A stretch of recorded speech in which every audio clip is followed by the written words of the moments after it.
Episode 28, Misteri Masa Lalu yang Masih Buram. Ketika Bu Rianti tiba, dia pun terheran-heran dengan adanya para pengawal di pelataran. Saat membuka pintu, didapatinya ruang tamu kosong. Dia pun segera mencari suaminya ke ruangan yang lain. Di ruang keluarga, juga kosong. Dia hanya melihat mainan monopoli yang masih tergeletak. Ketika melihat ruang makan juga kosong, sayup-sayup dia mendengar suara isakan tangis. Dia mendengarkan dengan seksama arah suara isakan tangis tersebut. Jantungnya berdegup kencang, ada rasa takut yang tiba-tiba menyeruak di dalam dada. Dia takut bahwa ada hal buruk yang terjadi. Tiba-tiba dia dikagetkan oleh suara Raffi. "Kenapa tidak masuk, Bude?" tanya Raffi heran. "Raf, tolong kamu jujur, apakah telah terjadi sesuatu?" "Kenapa saya seperti mendengar suara tangisan, Raf?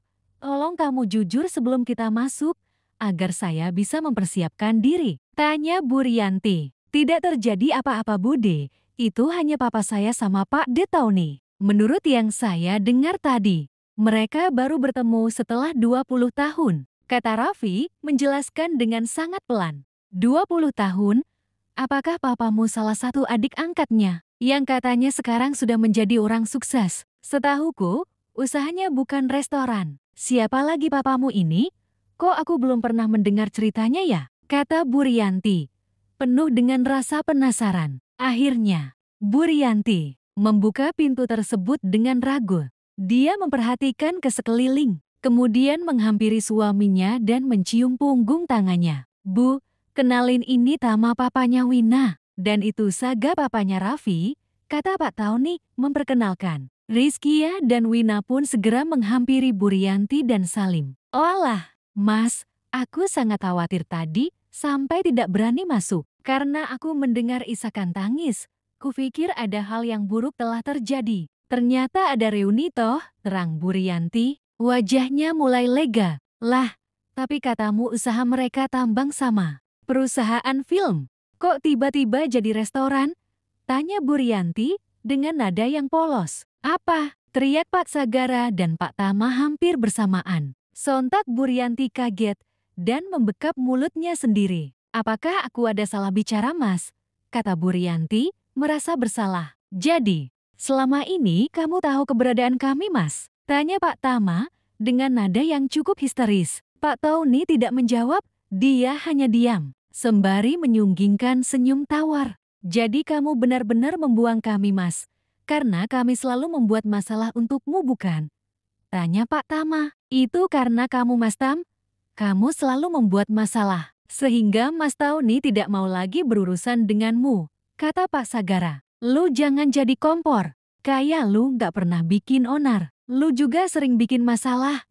Bahkan gara-gara lu, kita harus pergi dari kampung. Kalau bukan karena lu," kata Pak Tama, yang langsung dibungkam oleh Pak Tauni. "Hih, sudah, jaga bicara kalian. Lihat," bentak Pak Tauni, seraya memajukan dagunya menunjuk ke arah anak-anak. "Mas, aku sekarang sudah tidak pernah membuat onar. Bahkan seharusnya kamu tahu, perusahaanku cukup besar sekarang," kata Pak Tama, berusaha meyakinkan Pak Tauni. "Aku tahu, aku bangga padamu, Tam. Kamu hebat," puji Pak Tauni. "Aku juga, Mas. Aku sudah kapok. Aku sudah tidak pernah bermasalah sekarang. Percayalah," kata Pak Sagara dengan nada memelas. "Aku juga bangga padamu, Ga. Kamu sudah jadi orang hebat sekarang," kata Pak Tauni sambil tersenyum senang. "Terus, Mas, kenapa kamu masih membuang kami?" selidik Pak Tama. "Loh, kapan aku pernah membuang kalian?" tanya Pak Tauni dengan nada bingung. "Nyatanya selama ini Mas Tony bersembunyi dari kami," protes Pak Tama. "Kapan aku pernah bersembunyi?" tanya Pak Tauni dengan nada heran. "Kenapa kami tidak pernah bisa menemukanmu? Bahkan sampai 20 tahun kami mencari. Ketika kami pulang kampung, mendapati rumahmu telah dijual. Semua gara-gara kami kan?" kata Pak Sagara lirih. "Enak aja kami, lo sendirian. Bukan kami," sanggah Pak Tama. "Berdua. Karena uangnya untuk kita berdua," bantah Pak Sagara. Pak Tauni segera berdeham dengan kasar. "Lebih baik kalian berdua pulang saja. Kalau di sini kalian hanya mau berantem. Istriku tidak suka kegaduhan," bentak Pak Tauni. Loh, kok jadi aku, Mas? Protes Bu Rianti. Sudahlah, Bu. Ayo kita tinggalkan mereka berdua. Kalau tidak ada yang bisa kita nasihati, kata Pak Tauni, sembari berdiri. Mas, teriak Pak Tama dan Pak Sagara bersamaan. Sudah aku beritahu pelan-pelan dari tadi. Lihat itu, ada anak-anak kalian, bentak Pak Tauni, dengan suara yang mulai meninggi. Iya, Mas, kami ngaku salah. Tolong maafkan kami, jangan tinggalkan kami lagi. Maafkan kami ya, Mas, bujuk Pak Tama. Sambil menampari mulutnya sendiri. Aku juga minta maaf. Aku benar-benar minta maaf. Tolong jangan buang aku lagi, Mas. Aku mohon, kata Pak Sagara, sembari memeluk kaki Pak Tauni. Hih, kamu ngapain? Berdiri, seru Pak Tauni. Jadi, kamu masih marah pada kami, Mas? Tanya Pak Tama. Aku tidak pernah marah sama kalian. Kapan aku bilang aku pernah marah? Tanya Pak Tauni, seraya kembali duduk. Terus kenapa Mas Tauni tidak pernah menemui kami? Tanya Pak Sagara, penuh nada protes. Sudahlah, Mas, kasihan itu. Ada anak-anak mereka di sini. Kamu membuat orang tuanya sampai nangis-nangis begitu. Bawalah mereka pergi. Kalau kamu mau memarahi mereka, jangan di depan anak-anaknya. Aku tidak suka, kata Bu Rianti, mengingatkan suaminya. Loh, aku ngapain toh, Bu? Aku dari tadi tidak ngapa-ngapain. Olah membentak barusan, lah itu, karena mereka tidak bisa menjaga mulut mereka sendiri. Justru aku menyelamatkan mereka, Bu. Protes Pak Tauni, karena melihat Bu Rianti merungut. Katakan yang sebenarnya saja, bahwa kamu juga sering mengunjungi mereka, agar mereka tahu betapa kamu masih menyayangi mereka. Itu sudah cukup bagi mereka, sehingga tidak berpikir mereka telah kamu tinggalkan. Aku mengerti perasaan mereka, bentak Bu Rianti. Gara-gara kalian, aku jadi kena omel istriku kan. Kalian ini selalu saja membuat masalah, kata Pak Tauni, merasa dirugikan. Sudah kakak ipar, jangan marahi Mas Tauni. Memang kami yang salah, kalau saya sih tidak apa-apa kok.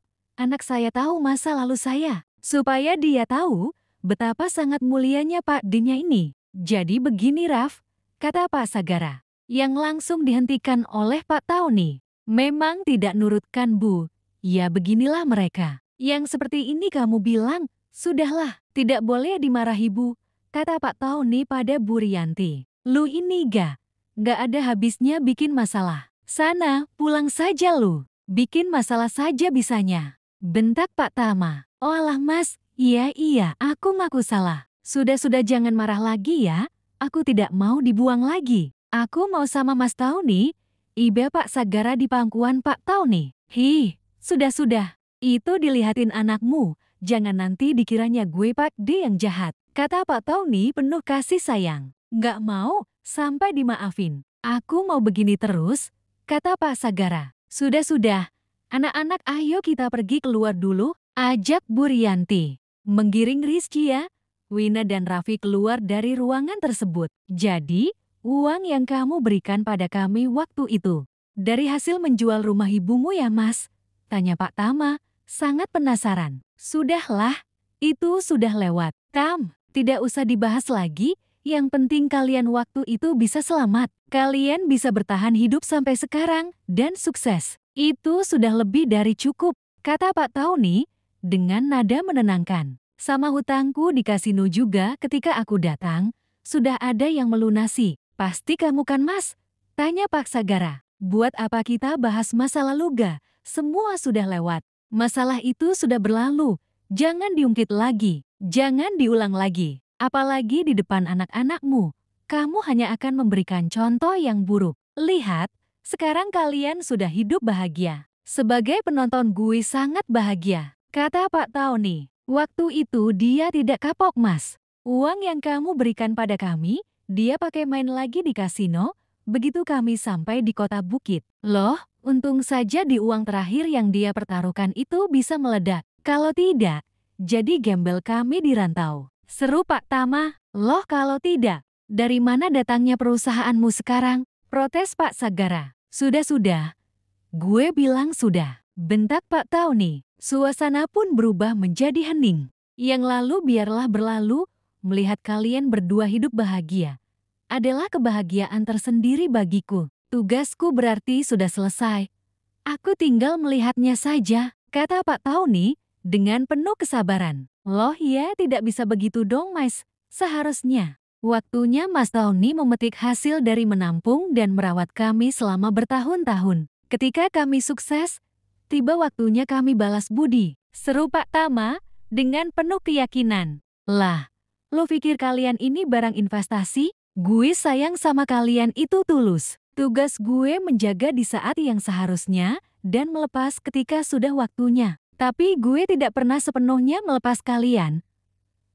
Gue selalu memantau keadaan kalian. Selama kalian tidak membutuhkanku, ya aku tidak akan mendekat. Terang Pak Tauni dengan nada yang sangat lembut. Pak Tama dan Pak Sagara pun menangis terseduh-seduh sembari memeluk Pak Tauni. Sejak kecil, ketika semua orang tidak peduli pada dua gembel yatim piatu, kamu dan ibumu dengan tulus merawat kami. Ketika besar kami malah membuat onar, dan kasihmu yang seluas samudera bahkan merelakan satu-satunya peninggalan ibu untuk kami. Izinkan kami membalas semua itu, Mas. Isak Pak Sagara penuh haru. Jadi, setelah rumah terjual, Mas Tauni tinggal di mana? Tanya Pak Tama, mencoba membuka obrolan. Memang kamu mintaku tinggal, kata Pak Tauni, mulai beranjak berdiri. Ampun Mas, sudah aku diam, kata Pak Tama, sembari terus menampari bibirnya sendiri. Kalau kalian masih mau melihatku, tutup buku tentang semua ini. Aku tulus ikhlas dengan semuanya. Tidak mengharapkan apapun, melihat kalian bahagia. Itu sudah anugerah terindah bagiku, merasa semua usahaku tidak sia-sia. Jadi jangan ada lagi pembahasan tentang ini, apalagi di depan anak-anak, kata Pak Tauni dengan tegas.